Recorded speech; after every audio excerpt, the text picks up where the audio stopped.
this point, as usual, we're going to have a very simple, informal, I should say very natural sharing of the Dhamma. And it's not, once again, not meant to be organized systematic presentation, but sharing from my heart, if you like, with you what I feel to be important, inspiring for myself from the Buddha's teaching. And in the recent past, I've been basing my sharing on the lectures I give in the evening before. So today I shall continue to do this. And firstly, however, I'd like to welcome Professor Kumar from India, from the Banaras Hindu University, and very happy to see him here. And he's here serving as the external examiner at the University of Hong Kong. Very distinguished scholar and very religious person, I should say. And that's why we happily see him here. And also a good friend of mine. So today, as I said, I'm going to share with you some of the things I have discussed in the evening lecture. And this is actually based on the lecture before the last lecture.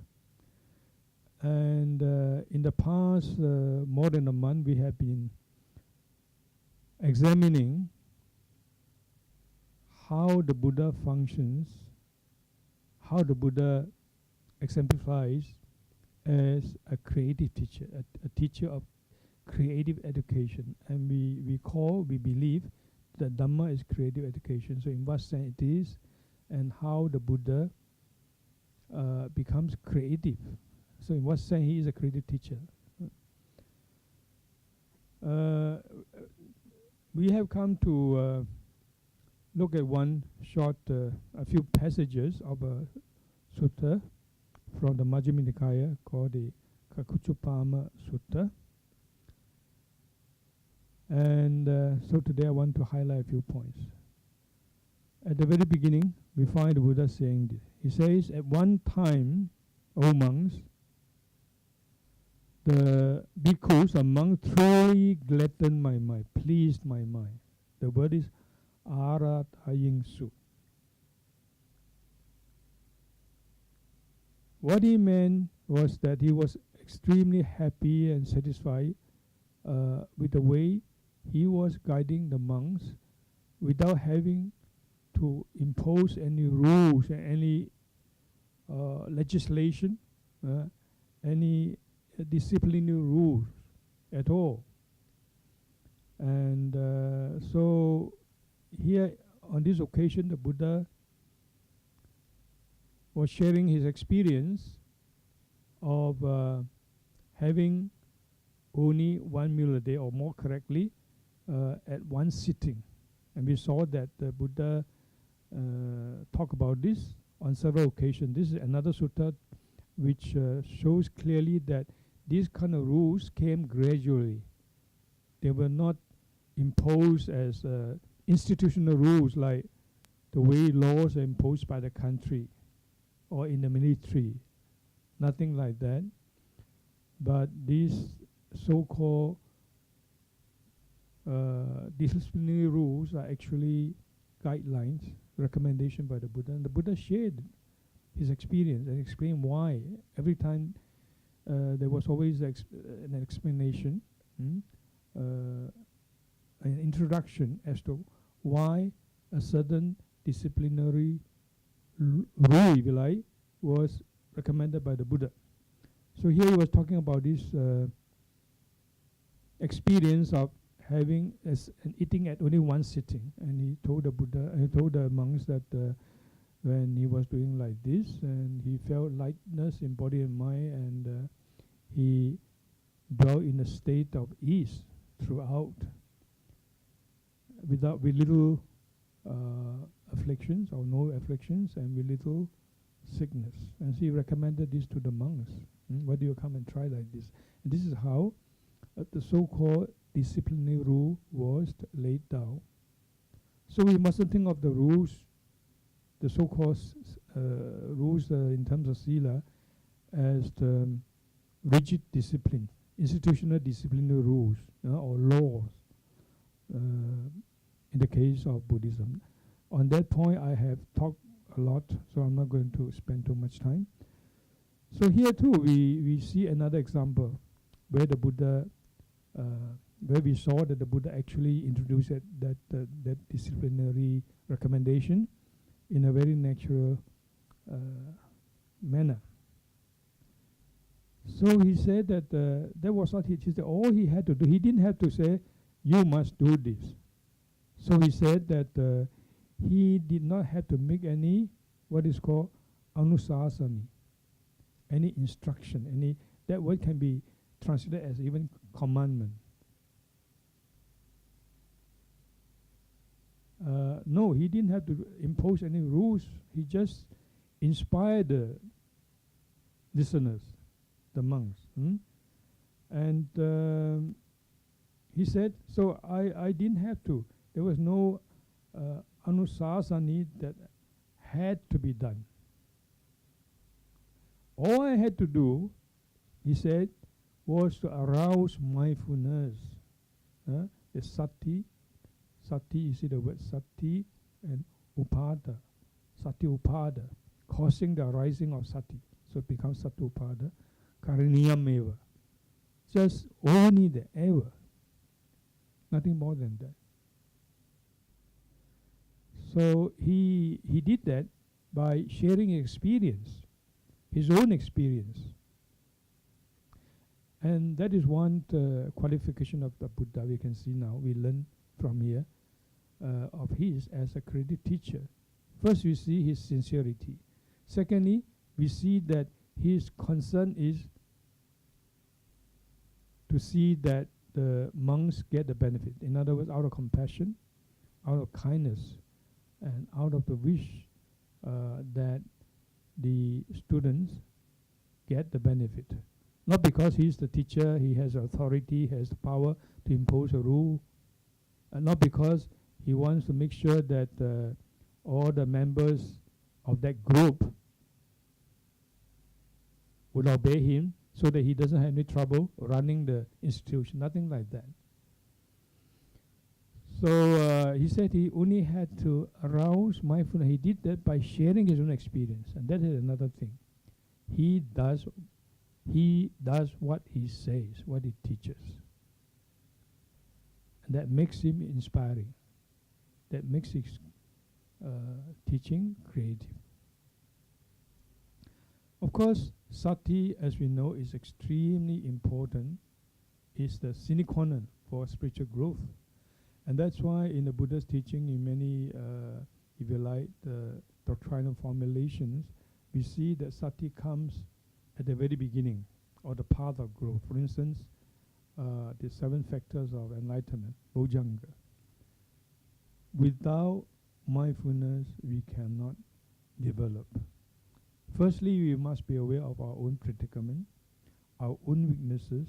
We have to be honest with ourselves, how we are.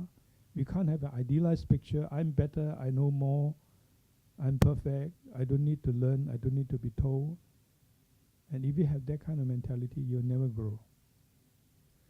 So you need sati to know where you are, how you are, and to be honest, at least first to yourself is very important. And also mindfulness that in fact there are higher states we can develop into. Better human qualities that are all within us. In spite of our imperfection, we know that we do have all the good qualities of compassion, love, kindness, confidence, forgiving, sympathy. All these are within human nature. As I said, we develop all these things in the course of the biological evolution. We need these qualities to promote, to protect our species. And a human being has self-awareness, and he becomes aware of what it means to be a human. And these are human qualities. And that's why the humanistic psychologists or psychoanalysts like Eric Fromm and others speaks of distinctively human characteristic, human qualities that make a human. What distinguishes a human from others? We have all these good qualities within us. After all, we have the potentiality to become Buddha, the perfection of all the qualities. Not to speak of ordinary kind of kindness and sympathy and understanding and sincerity, all these qualities are within us. So we have to be aware. Yes, I can be more sincere. Yes, I can be more forgiving. Yes, I can be more humble. Yes, I can be kinder, more compassionate. Yes, I can seek out to see how I can help others every day.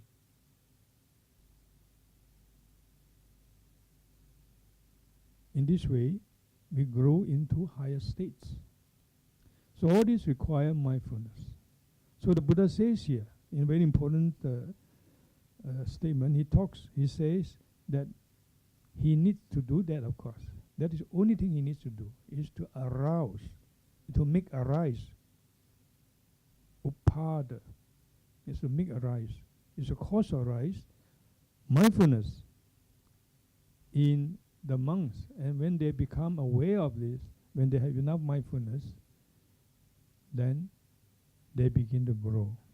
That's what happened. And that was, he said, once upon a time it was like this. You know, in other words, he is saying that by the time he was saying this already, that most ideal time, in a sense, was not quite present anymore.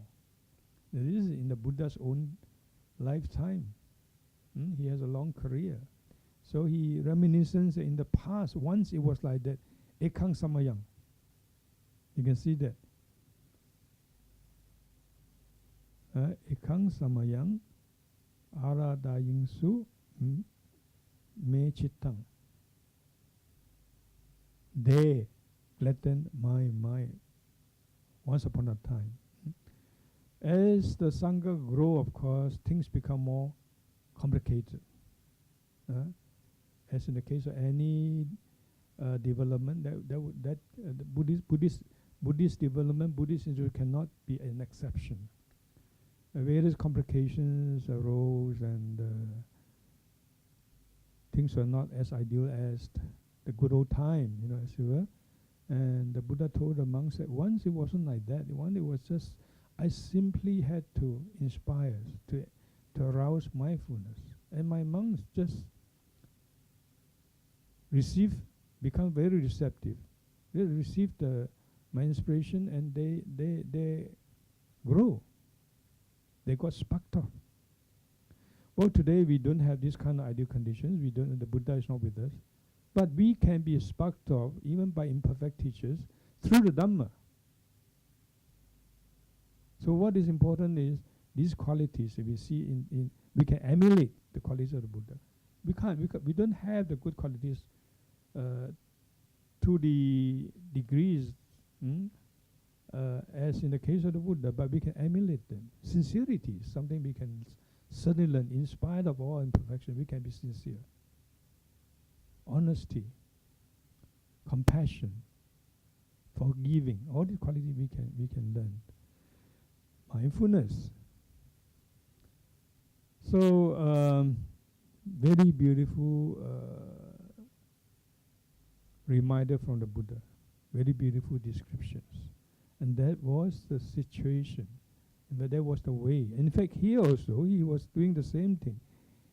And he was trying to remind the monks that this is what you must develop your own. You must learn to tune in, to be inspired. And to be mindful. Those are the basic, the most important elements for spiritual growth.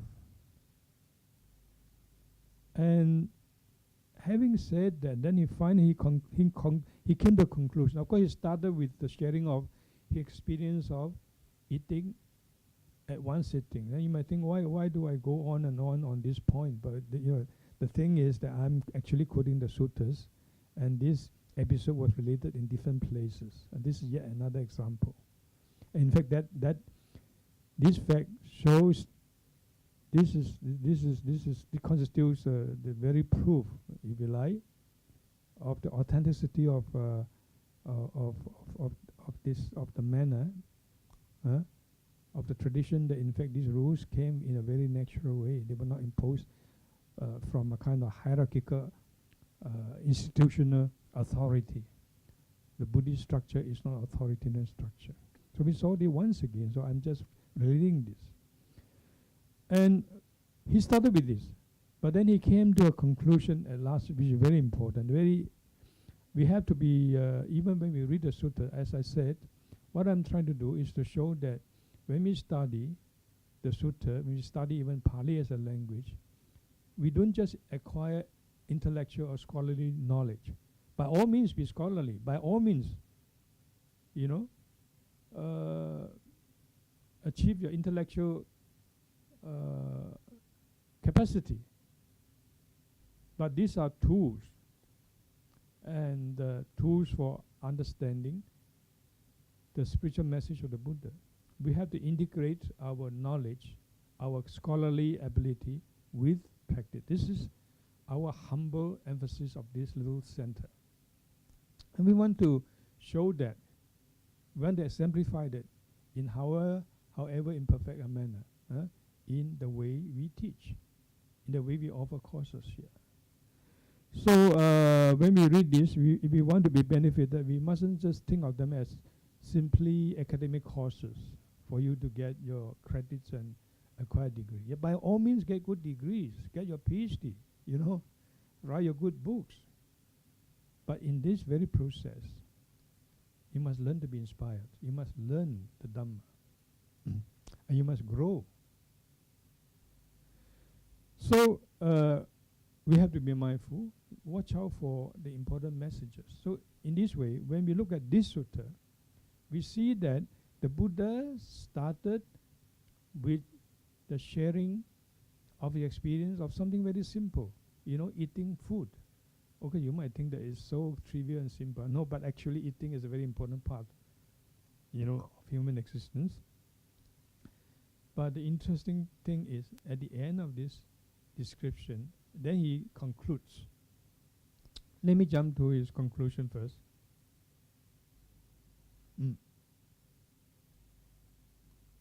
Oh, I lose that screen.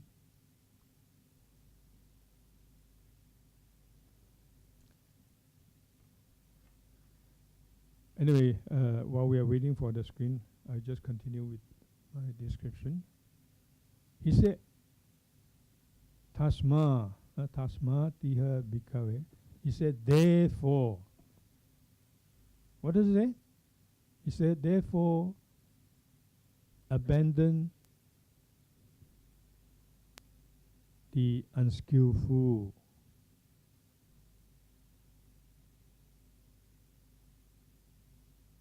Accomplish the skillful. This is the conclusion. Here you are. He said, Tasmatiha bhikkhave tumhepi akusalang pajahata.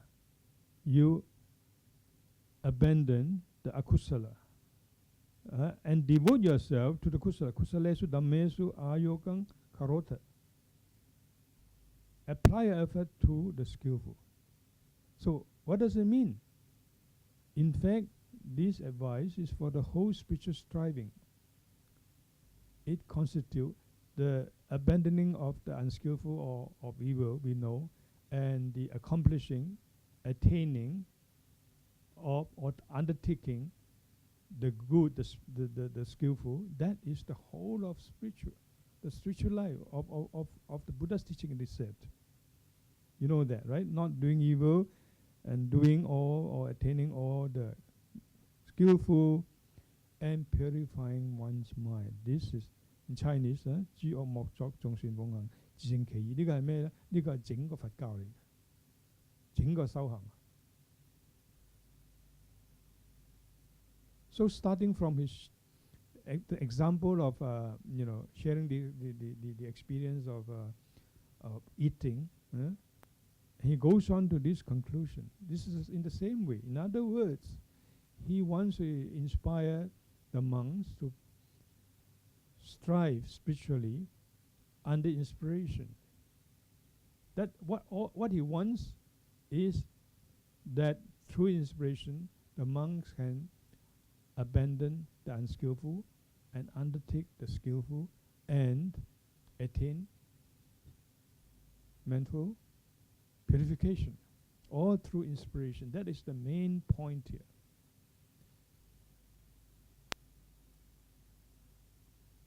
He doesn't say, therefore you must pick up now 5 precepts, 10 precepts, 227 precepts, so many precepts, and then you mustn't do this, you mustn't do that. Nothing like that. From his experience of inspiring, he said that my mind, even he was inspired, he was glutton. When he saw the monks simply respond to him, he said that his mind was gladdened by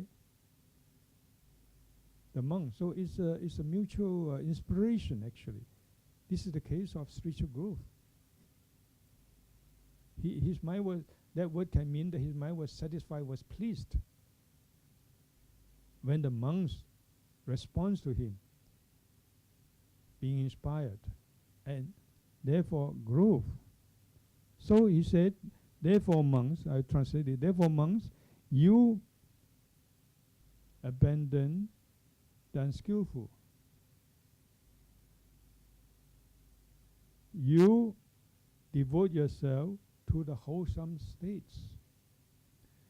In this way, you too, tumhe pi, you too, will attain, will come to the state of Vutti, Viruhi, and Vipula. These 3 terms means you come to growth, increased, or if you like, development, and Vipula means fullness. In other words, you reach the goal of the unfoldment of the highest human potential. So he was not just saying that you have to be very fussy, very careful about your eating and food stop, and as if he was only concerned with this kind of trivial acts. As I say, it's in fact not trivial, but what he means is much more than that. He's talking about the whole spiritual striving, whole spiritual life. So this sutta is succinct, these passages, and points directly to the essence of his teaching. He teaches through inspiration. And his concern is these 3 words: Vutti, Viruhi, Vipula, of the monk in this Dhamma Vinaya. This Dhamma Vinaya means in this spiritual discipline.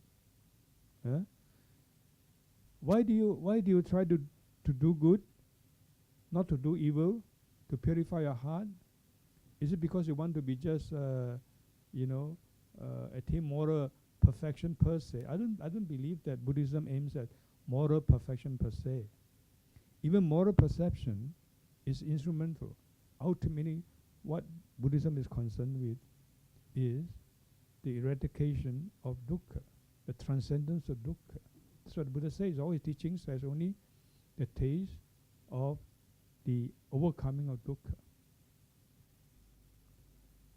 Moral training, striving, that is to say, abandoning the evil, taking up the good, not for the mere sake, from the point of view of moral convention, but for the ultimate, complete, full unfoldment of the inner qualities that I've just said, of compassion, of wisdom, of enlightenment, or in the terms of the modern humanistic psychologists, is for the full unfoldment of the human potential. Man perfected is Buddhahood.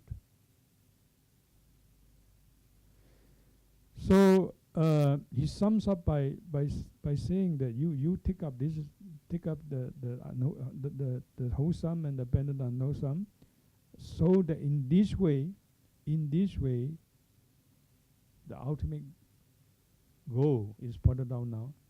You attain buddhi viruhi vepulla. In this way, you attain grow. What we want is to grow, to mature spiritually, to further and further unfold potential. That is, if you like, the viruhi, increase, yeah, to come to perfect enlightenment.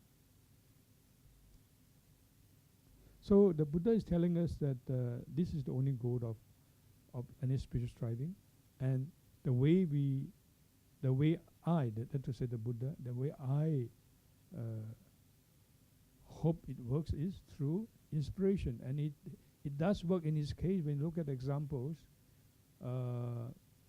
in the sutras, in many instances, you see, the Buddha shows how he teaches through inspiration, and the listener becomes so inspired that they cannot help but bow down and say, I want to be your disciple from today onwards, for my whole life.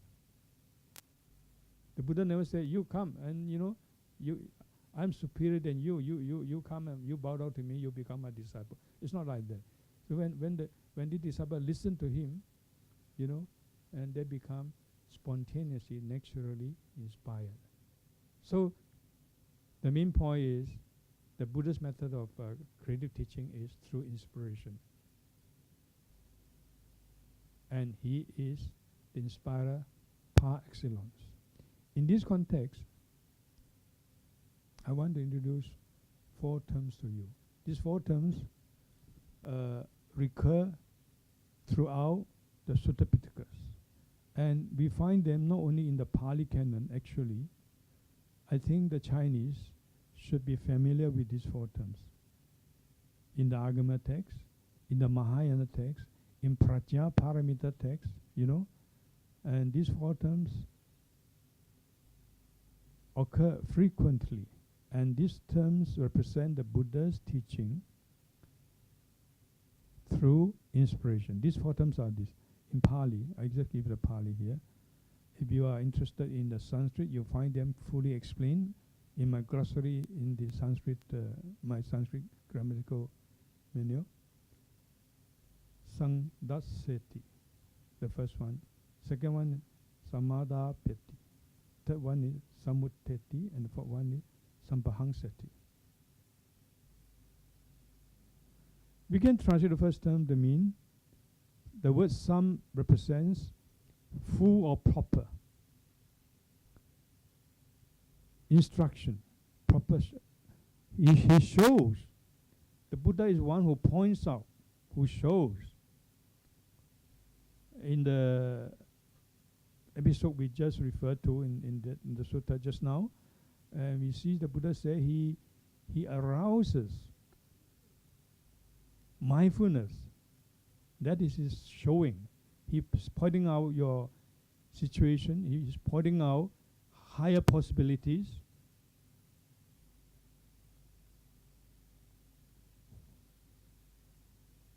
And he's pointing the way to attain to these higher states. And that's what the Dhamma is. So the first part is definitely showing, pointing out, instruction. That has got to be there. But of course, this showing is showing in a spiritual way, not just giving you mere intellectual knowledge. The second one is also very important. And this means he instigates or he encourages.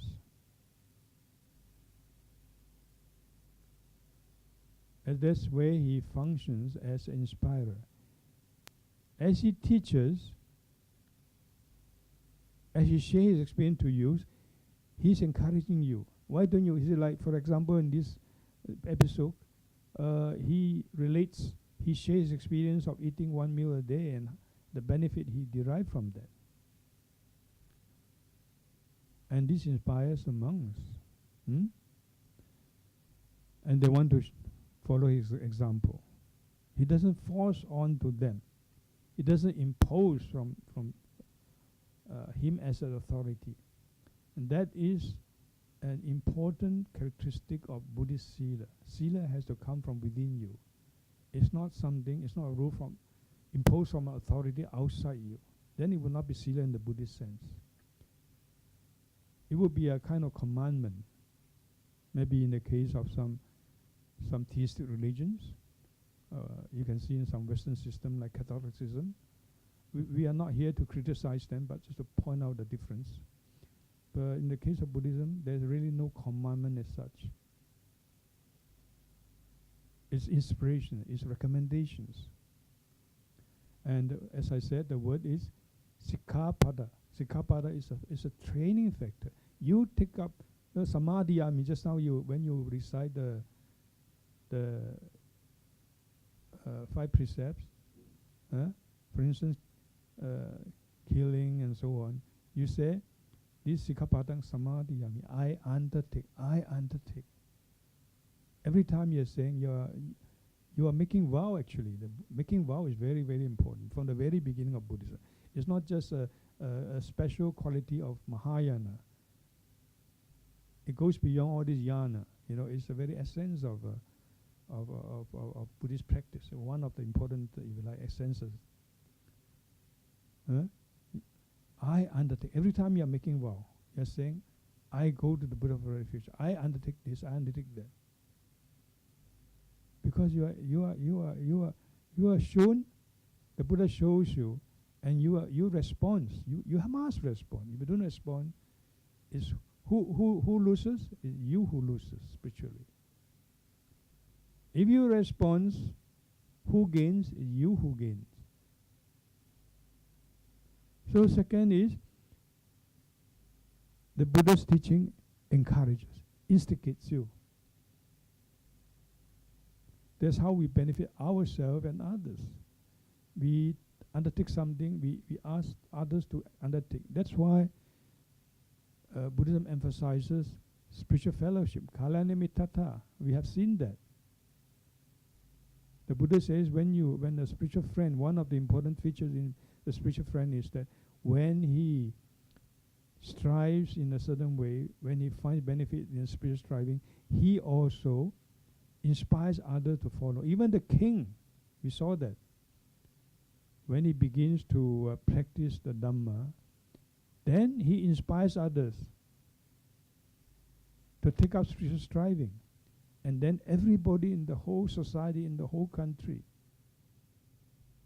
the whole species, come to grow spiritually. This is the power of a spiritual friendship through inspiration. So this is one important element of Buddha teaching. Second is encouraging, inspiring. Third is also extremely important.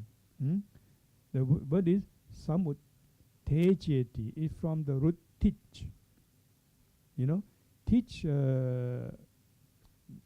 means something like to sharpen. To sharpen, and of course it's connected with the idea of tejas, the idea of fire, the heat up. So here, actually, it's very interesting. When you look at the Chinese, I'm going to tell you the Chinese in a minute.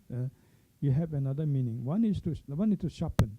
The Buddha's teaching sharpens your mind, makes you more alert. First through awareness, through being encouraged, being inspired, and your mind becomes, you are in a very alert state, very sharpened state. And you can say you are fired up.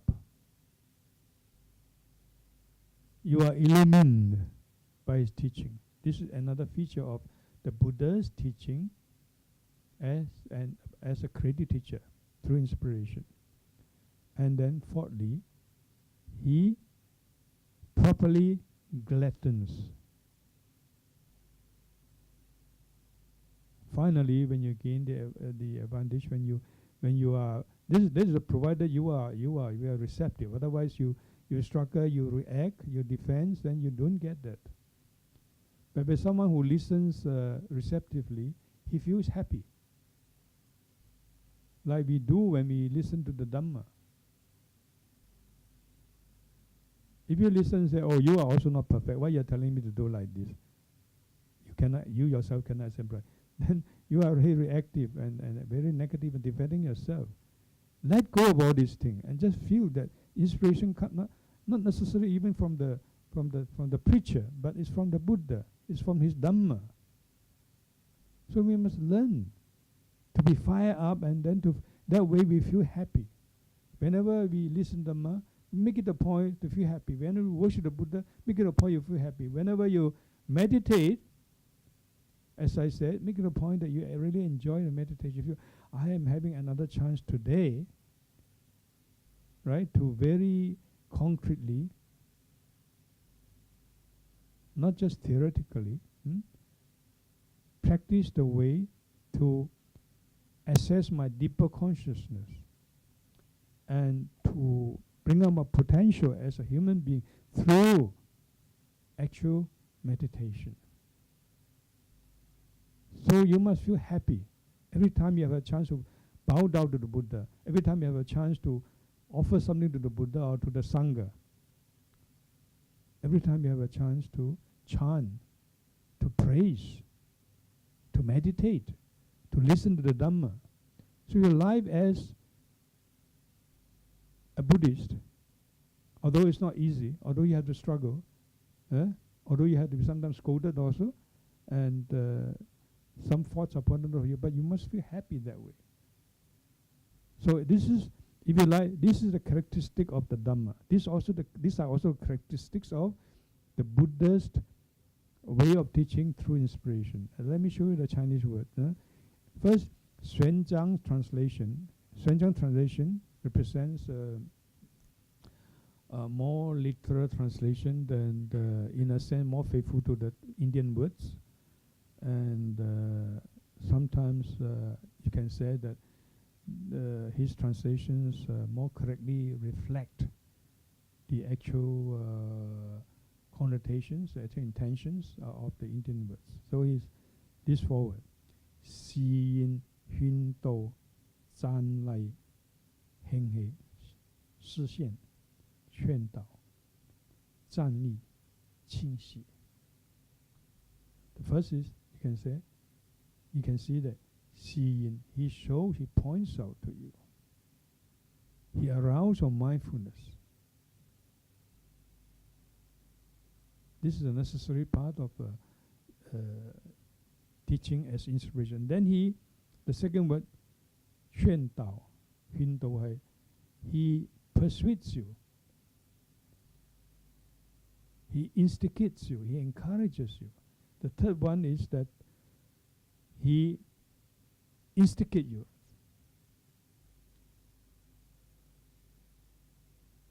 And this has a sense of it also making you, rejoicing in your word, praising you. But the zan is there.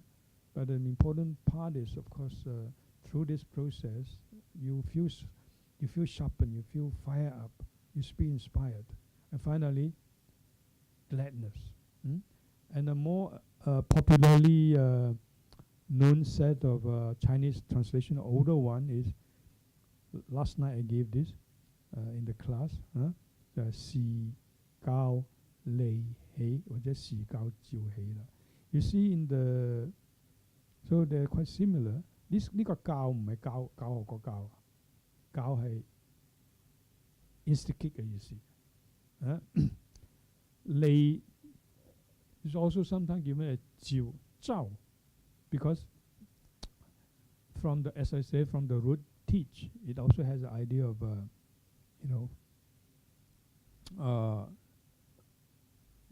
hitting up, firing up.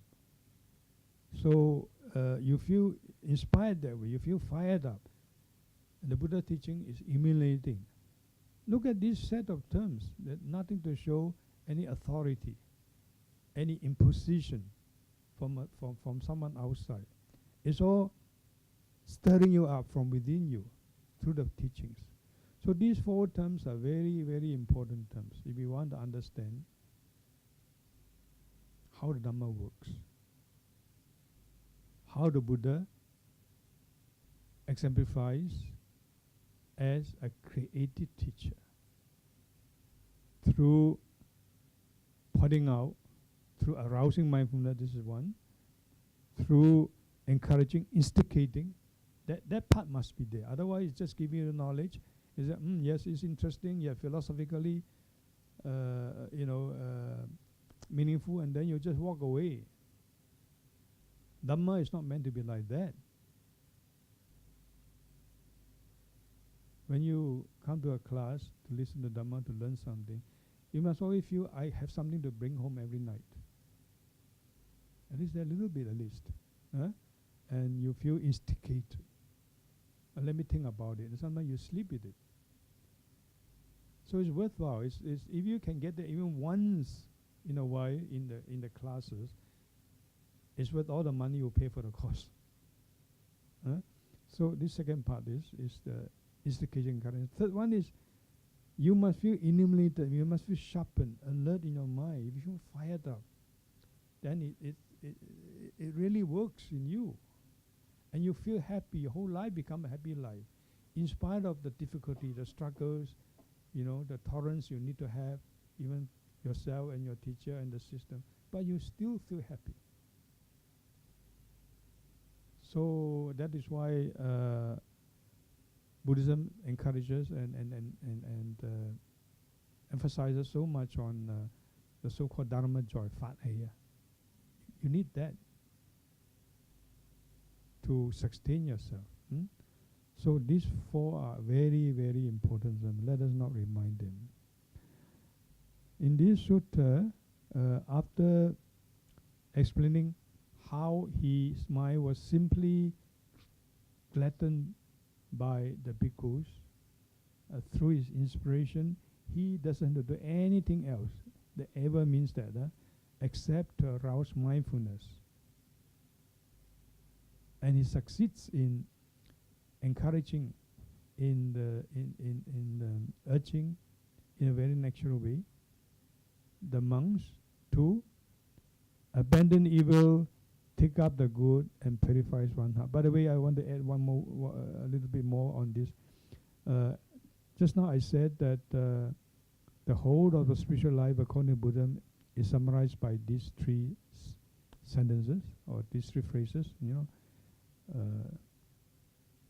Not doing any evil, undertaking or attaining all the goods, and purifying your hearts. I've already pointed out that Buddhism is not asking you to be just a morally praisable person in the world. It goes far beyond morality. It goes far beyond even sila, even the Buddhist sense. Although I already have distinguished, I've already tried to distinguish sila from ordinary moral codes. But the goal of Buddhism is far beyond that, because if we look at sila, samadhi, panya, the ultimate goal is panya, because it's panya, it's insight, is insight into reality, realizing the reality that liberates you. And sila, in a sense, is only instrumental. Don't misunderstand me, quote me out of proportion, and say that I downplay the importance of sila. I don't mean that. I just want to show that proportionally, the ultimate goal is actually panya, because the goal of Buddhism is the transcendence of dukkha, and you need that to be liberated from dukkha.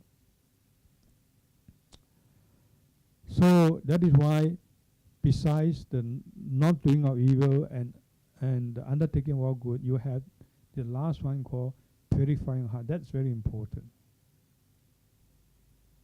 Again, purifying your heart doesn't mean you stop looking at pornography, and watching these kind of films, and you are pure because you don't look at things that are so-called ugly or dirty. It doesn't mean that in those senses. People don't understand what is purity. What is impurity? If you look at Mahayana, brings it out in a way better. And the ultimate goal is the pure mind. The pure mind represents the mind of perfect wisdom. In that sense, pure. Perfectly unperturbed. Impurities, defilements, are things that perturb your mind. and they perturb you in such a way that wisdom cannot shine forth. So when you equate, when the Mahayana equate the pure mind with ultimate radiance, you can understand that this so-called purity of mind is much, much more than what we call moral purity, at least in the ordinary sense of the word. So purifying your heart is a very profound statement. It's a very profound, thorough emphasis on Buddhism. It represents the complete perfection of your mind, complete full unfoldment of your mind. The full unfoldment of mind is the full unfoldment of your human potential. And it is in that state of full unfoldment that all the perfect human qualities manifest. That is why in enlightenment you have wisdom, you have compassion. So in that sense, if we understand the third, the purifying one's mind in that sense, then we can say that that famous stanza, speaking of the not doing of evil, taking up all the good and purifying one mind, indeed represent the whole of the totality of Buddhist striving. And here, the Buddha, after explaining that and showing emphasizing the point that he teaches through inspiration, and he is successful, and he shows that, he illustrates that with a simile. And this is another characteristic of his teaching on inspiration, by the way. The Buddha inspires through similes. Similes, examples, even stories have very profound significance in spiritual teachings, because they appeal to you directly, to your heart, without going through the medium of the intellect, without going through the medium of even the concept and logical conviction. You feel it directly. So often you see statements like, the wise. So I shall now give you an example or a simile. And it's through the simile that the wise comes to understand the true meaning of the teaching. Indeed, this is the case. So very often, complicated thing, very, very profound truth cannot be explained conceptually. Even if we can explain, the explanation doesn't go directly, deeply enough into your mind, into your heart. But when you listen to the story, you feel fire up. You feel inspired directly, without even being able to even repeat verbally, conceptually, how you saw the truth of a certain teaching. You feel it directly. So the Buddha says it's like this. He says just like a skillful horse trainer. Buddha is said to be charioteer of men to be tamed. Buddha-Dharma Sarati. He's a Sarati. He's a charioteer. This kind of simile occurs quite frequently in the suttas. He is a supreme horse trainer. He's a skillful horse trainer. He says it's like this. He is supposed, you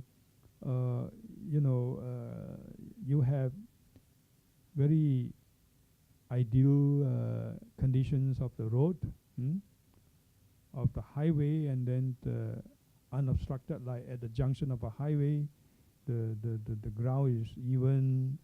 All the conditions, all the perfect conditions are already available. This is one thing. And then you have, supposing you have a cart drawn by a thoroughbred.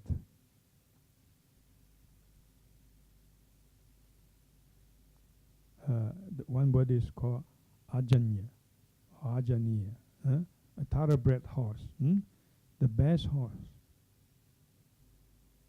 And the cart is probably yoked to the horse, and everything's ready. The rain is ready. The whip you need, in case you need to spur the horse on, is ready. Everything in hand. So you have a skillful horse trainer. He just mounts very naturally onto the horse, and with the two things ready, the rein on the one hand, the whip on the other, if you like, on the other hand, and he just mounts on and just kind of give a tip to the horse, and he can move any way he liked, any way he liked. Yenichakang, yadichakang. It's like this. You see, in this simile, there's nothing to say that the horse trainer has to whip the horse, has to force the horse. But things are ready, conditions are ready, conditions are ideal, and he has the skill, he has the experience. The horse had been well trained. Then he mounts on comfortably. He goes at ease, at will. And this is the situation. This is how he is a charioteer, how he trained the horses, how he trains, in other words, the bhikkhus, through inspirations. Even though, in fact, you might interpret this way, you might paraphrase this way, even though there are all these training rules, all these precepts are there, they can be necessary, they can be very useful because they are very careful recommendations, and recommendations based on spiritual experiences and realizations. They are there, but it's like the case of this skillful trainer. He already has to begin with train the horse perfectly. To begin with, make sure the conditions are ideal. Then only he rides on the horse or rides on the cart drawn by such a horse. And even with the whips are there and other things are there for him to use, there's no indication that he has to whip the horse.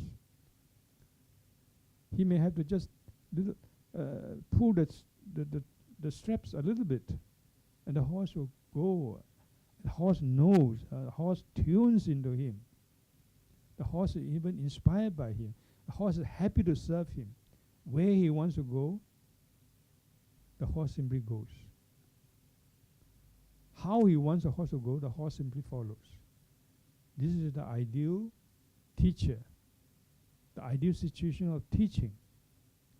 And this simile, when you read it like this, you feel that Buddha is trying to tell us that this is how his system is, how he trains through inspiration as a skillful teacher. So, although as I said, the sutta is not very long, the passage at least we have selected, and it's not very long, but we can learn so much about the Buddha as a creative teacher. The key word, remember, is inspiration.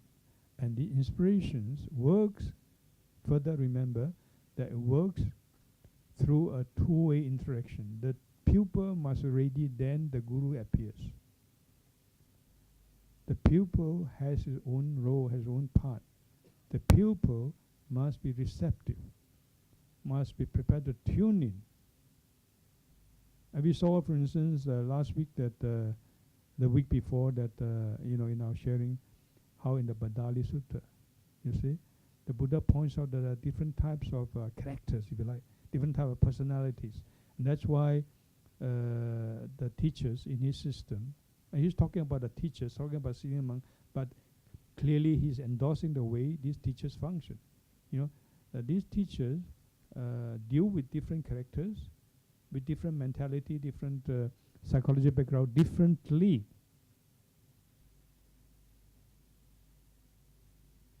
And he says that there are certain type of offenders.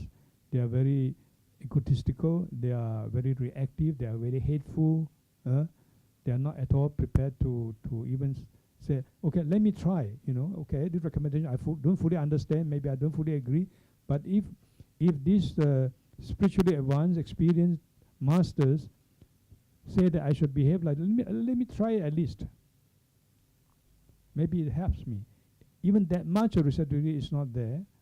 So for these people, these teachers have to deal with them through a more lengthy process to convince the offender, to help the offender to reflect, to give him more time, more space to reflect, to come to realization of himself. This is one way to bring out the awareness, to arouse awareness. Then in another case, you have someone who either is a repeated offender or simply even an occasional offender, but the person is very receptive and he's not a hateful type, not a reactive type. In that sense, he's creative. Yeah? He's receptive. He's ready. He wants to tune in, and he doesn't evade his own imperfection. He faces imperfection. Let me see how I can improve myself. Let me see if I can get some good thing out of the advice, from these senior teachers. So for such a person, Buddha says, they don't have to spend too much time to make him undergo an ordeal in the interrogation process or litigation process. That person is let off very quickly because there's no need. That shows the purpose of all this so-called discipline is not for the sake of catching someone, and making someone conform. The word is not. The important thing is not obedience or conformity. Actually, it's just to help them. Like the Buddha explained in this sutta just now.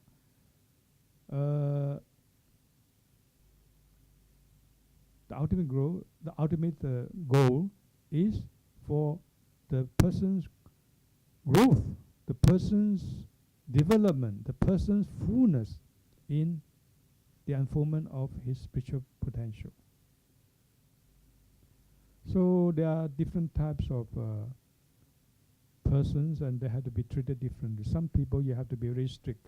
You don't let him off, let her off, And if that person doesn't face what you say, if you really want to help the person, you should really make sure that the person faces it. And sometimes it can be difficult, And I'll give you an example of Milarepa, for instance. So this is the case.